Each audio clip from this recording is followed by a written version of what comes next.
আসসালামু আলাইকুম। বর্তমানে আমি আছি পাঁচলাইশ আবাসিক জাতিসংঘ পার্ক খুব দৃষ্টিনন্দন ভাবে গড়ে তুললি দীর্ঘ 12 বছর পরে নতুন ভাবে নতুন রূপে এই জাতিসংঘ পার্ক উদ্বোধন করা হয়। এখন সময় এই পার্কত আশেপাশের বিভিন্ন পরিবার বর্গ বাচ্চা লইয়ের খেলা হাইতে আসতো। দীর্ঘদিন তা বন্ধ থাকার কারণে আশেপাশের মানুষ বিনোদন লাই দূষিত ধোঁয়া মুক্ত কোলাহল মুক্ত সুন্দর বাতাস লেবেলাই তারা জায়গা জানিয়ে পারত।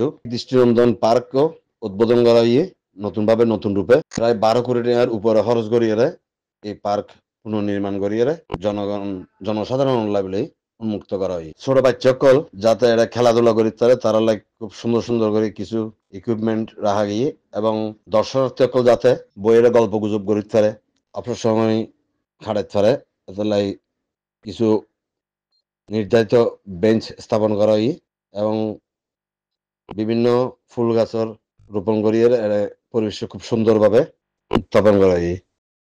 ইবে তো আগে মনে করেন বন্ধ ছিল বহুত দিন ধরে মানুষ হনিমিকা নিশ্চয় লব হনিমিকা ঘুরিব এবার চিন্তা করে মানুষের লই না পারবে সহজে কিন্তু এইবার খোলাতে মানুষ চিন্তা ভাবনা যে এন্ডা আর একটা বৈত্যাজ্যম পরিবার অত্যাজ্যম আর অনেক সময় কোন দিকে গুলিবার শুক্রবার শনিবার বন্ধ থাকে অনেক সময় এন্ডা বই বেলায় কোনো জায়গা নাই চিটাঙের মধ্যে ওগুলো জাতিসংঘ ফাঁকা আছে কিন্তু জানা জানি কিন্তু ইবে কি আগে বন্ধ ছিল এন্ড আগে মানুষের জুয়া ছিল আড্ডা ছিল এখন অন্তপক্ষে মানুষের একটা যে সুন্দরভাবে যে আড়িত্যা দিব চরিত্রা দিব আমি এখন C71 ধন্যবাদ জানাই দিই তারা যেমন সুন্দর একবার জাতিসংঘ ফাগলে নিউজ গজ্জি পান একটু অনেক আর পক্ষ C71 ধন্যবাদ।